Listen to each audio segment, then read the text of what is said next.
Toronto সবজি বাগান থেকে শুভেচ্ছা। আমি তৌফিক। আর আমি ডলি। ওকে। আজকে আমরা আমাদের বাগানটাকে দেখাচ্ছি।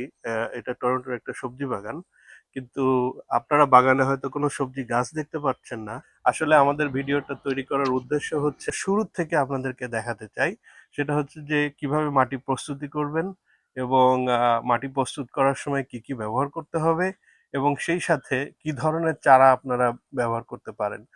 আজকের এই ভিডিওটাতে আমরা আপনাদেরকে চেষ্টা করব মাটি কিভাবে প্রস্তুত করতে হয় এবং মাটির মধ্যে কি রেশিওতে দিতে হবে এবং কি ধরনের চারা লাগাতে হবে এবং কি ধরনের চারার জন্য আমরা যখন চারা রোপণ করব তখন কি আমরা সেখানে দিব, সেটা আজকে আপনাদেরকে আমরা দেখানোর চেষ্টা করব।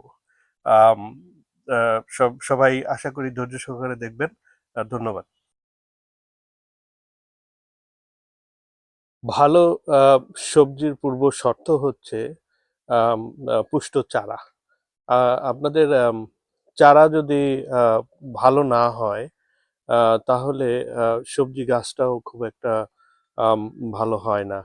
আহ, আপনাদেরকে মনে রাখতে হবে যে এই টরন্টো শহরটা একটা শীতপ্রধান দেশের মধ্যে অবস্থিত এবং আমরা চেষ্টা করছি এখানে একটা বাংলাদেশি সবজি চাষ করার জন্য, বাট বাংলাদেশি আম, সবজির আহ, যে ধরনের পরিবেশে যে ধরনের এনভায়রনমেন্ট এটা চাষ করা হয়, টরন্টো শহরটা সম্পূর্ণ আম, আলাদা। এটা মূলত একটা শীতপ্রধান দেশ এবং এখানে আম, আহ, বরফ পড়ে, স্নো পড়ে এবং এখানে গরমকালটা খুবই স্বল্প সময়ের জন্য।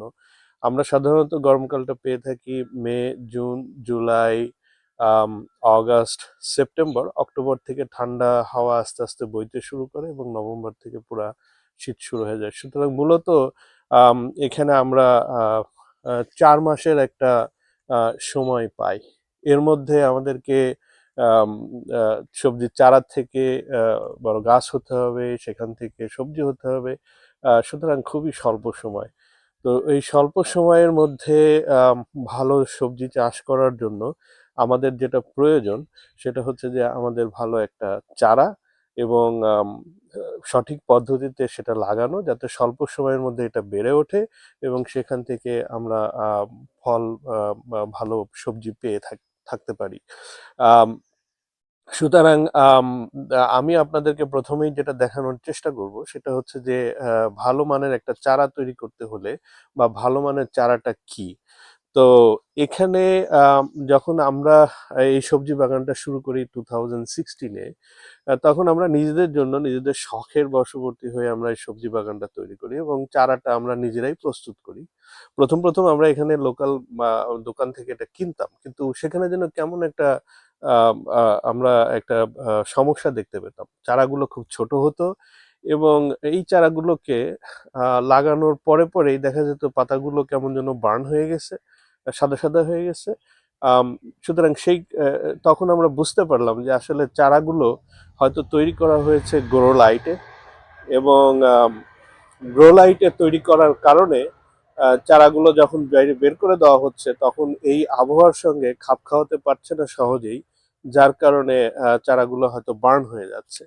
তো সুতরাং তখন আমরা নিজেরাই কিছু চারা তৈরি করার চেষ্টা করলাম। আমরা চারা তৈরি করতে হলে আমরা যেটা করি, আমরা বাংলাদেশ থেকে সরাসরি বীজ নিয়ে আসছিলাম এবং সেখান থেকে নিজেরা আবার বীজ তৈরি করে নিয়েছি এখানে। তো সেই বীজগুলো আমরা প্রথমে একটা জার্মিনেশন চেম্বার তৈরি করি আমাদের ঘরের মধ্যেই। আমি সেই চেম্বারটা আপনাদেরকে দেখাবো।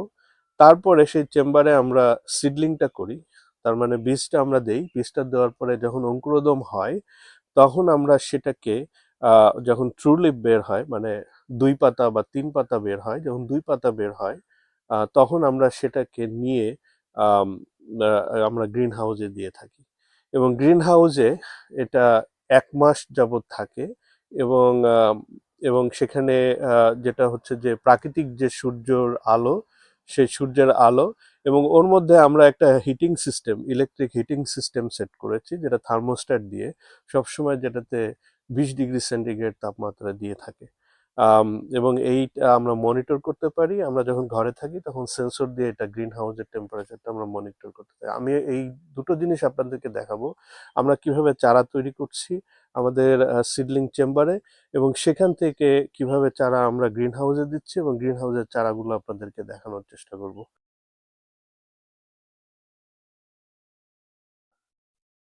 আমাদের গ্রিন হাউস চেম্বারটা আমরা একটা ইনডোরে করেছি। এটা হচ্ছে আম, একটা স্টিলের র্যাক।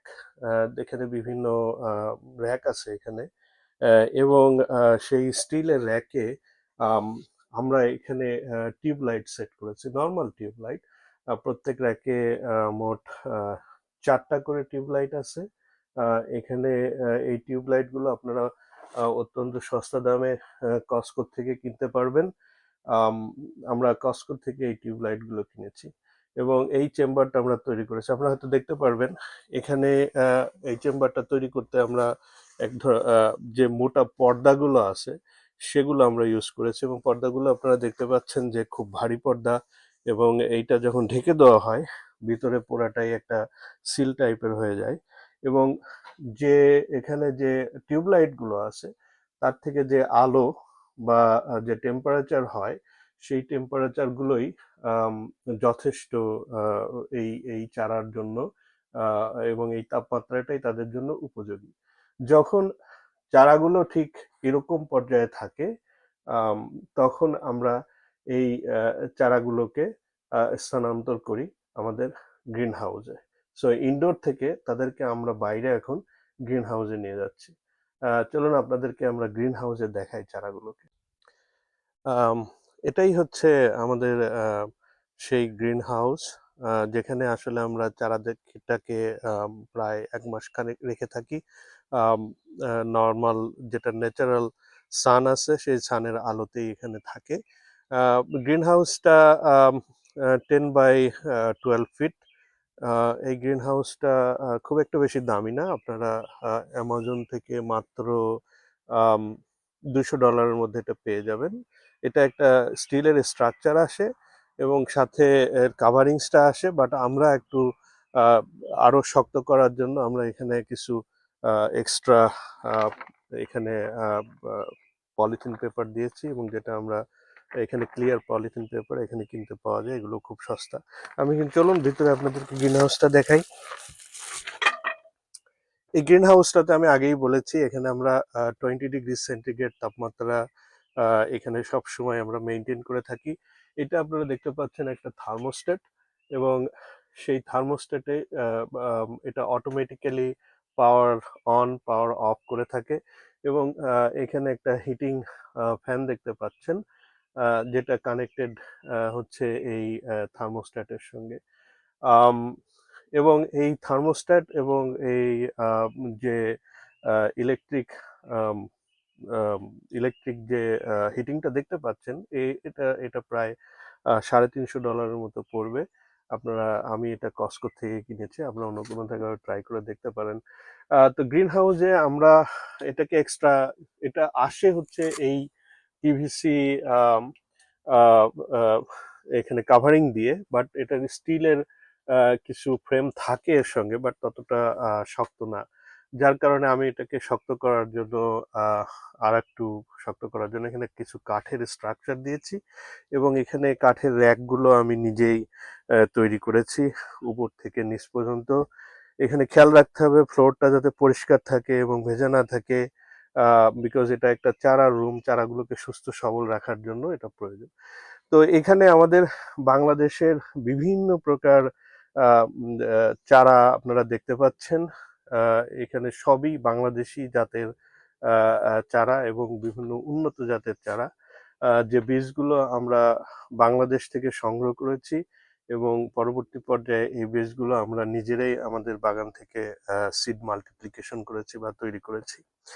আহ, এবং আপনারা এই গ্রিন হাউসে এই চারাগুলো রাখার কারণে আপনারা বুঝতেই পারছেন যে চারাগুলো কতটুকু পুষ্ট এবং সুস্থ এবং সবল, এবং এরা যে ন্যাচারাল যে সানলাইট বা সূর্যের আলো, সেই সূর্যের আলোতেই তারা বেড়ে উঠছে, এবং আপনারা দেখতে পাচ্ছেন তাদের পাতাগুলো কিরকম সতেজ এবং সবুজ, বিকজ তারা হচ্ছে যে এই ন্যাচারাল সানলাইটের মধ্যে গ্রো করতেছে।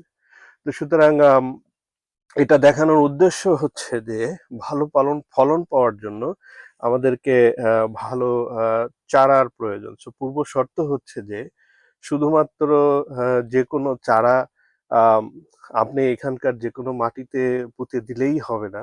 এখানে প্রথম শর্ত হচ্ছে যে সুস্থ সবল এবং ভালো মানের এবং ভালো জাতের চারা থাকতে হবে।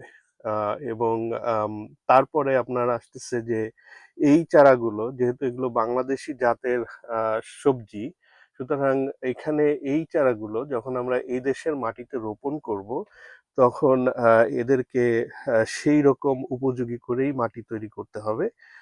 এবং কি কি সার দিতে হবে সেগুলো আমরা আপনাদেরকে এখন দেখাবো।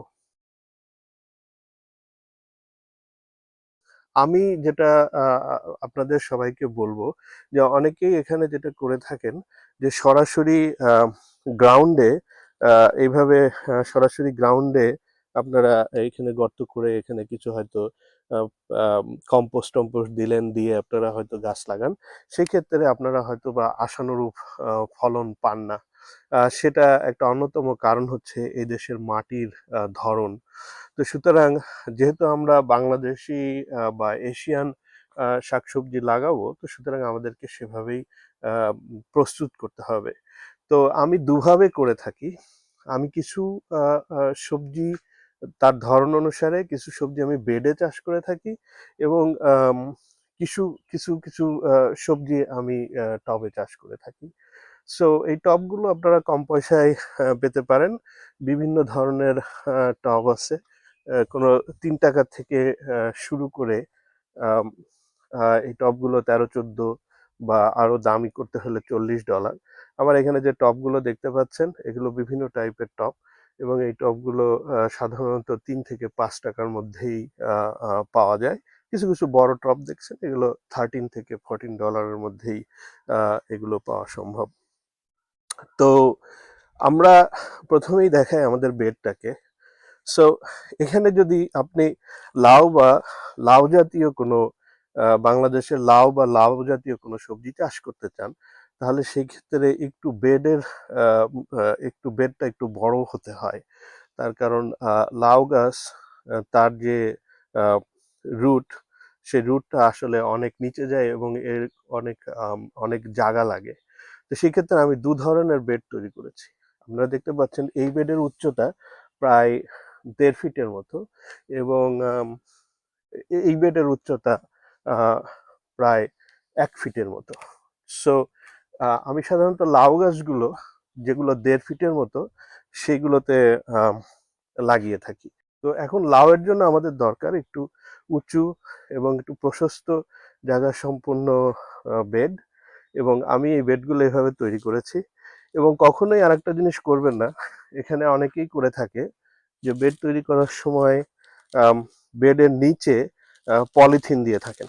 তো সেক্ষেত্রে যেটা হতে পারে, যখন অতি বৃষ্টি হবে তখন ওখানে পানি জমে চারা আপনার মরে যেতে পারে। তো সেই জন্য আপনার বেডের নিচ দিয়ে কখনোই কোনো পলিথিন দেবেন না।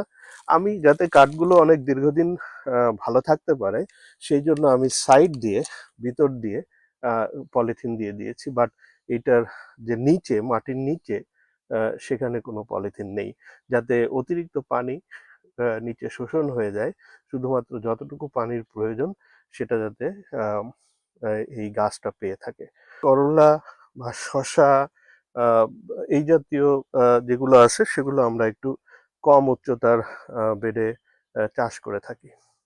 এখানে টরন্টো শহরে বেড একটা গুরুত্বপূর্ণ বিষয় এই কারণেই যে এখানে বিভিন্ন ধরনের প্রাণী আছে। তো এখানে অন্যতম বন্যপ্রাণীর মধ্যে আছে, সেটা হচ্ছে খরগোশ। আর আরেকটা বলে কাঠবিড়ালি, যেটাকে বলে স্কোয়ারেল। আম, এই খরগোশ এবং আরেকটা আছে গ্রাউন্ড হগ, বড় ইঁদুরের মতো দেখতে। আবার বড় ইঁদুরও আছে এখানে। তো তো সুতরাং আপনারা যদি বেড যদি উঁচু করে থাকেন তাহলে সেই ক্ষেত্রে এরা এই উঁচু বেডে উঠতে পারে না এবং আপনার কোনো চারা এরা নষ্ট করতে পারে না। সেই জন্য উঁচু বেডের আরেকটা উপকারিতা হচ্ছে যে আম, সেখানে আপনি আহ, আহ, এই ধরনের প্রাণীর থেকে রক্ষা করতে পারবেন। আরেকটা প্রাণী আছে এখানে যেটাকে বলে হয় রেকুন। এটা দেখতে অনেকটা বিড়ালের মতো। ওরা আসে যদি আপনারা ব্যাকইয়ার্ডে সাধারণত কোনো খাবার টাবার রেখে দেন তখন ওরা আসে এবং ওরা খাবারের জন্যই আসে মূলত। আসার পরে ওরা গাছগাছালি পাইলে সেটা কেউ নষ্ট করে দেয়। তো সুতরাং উঁচু বেডের আর একটা উপকারিতা হচ্ছে যে এখানে ছোটখাটো যে প্রাণীগুলো আছে সেগুলোর থেকে আপনার চারা গাছগুলো বা সবজি গাছগুলো বা সবজিকে রক্ষা করা সম্ভব। আরেকটা জিনিস হচ্ছে যে আমরা মরিচ, বেগুন এই জাতীয় গাছগুলোকে আমরা টবে লাগিয়ে থাকি। তার কারণ হচ্ছে যে মরিচ এবং বেগুন গাছ এখানে জায়গার অনেক স্বল্পতা। তো সুতরাং এই স্বল্প জায়গার মধ্যে মরিচ বেগুন গাছ লাগালে এগুলো অনেক জায়গা নিয়ে নিবে। তো সুতরাং সেই জন্য আমরা সেগুলোকে টবে লাগাই এবং সুশৃঙ্খলভাবে রাখতে আমাদের সেটা সাহায্য করে থাকে। তো আমরা এখন আপনাদেরকে দেখাবো যে চারা লাগানোর জন্য কিভাবে মাটি প্রস্তুত করবেন।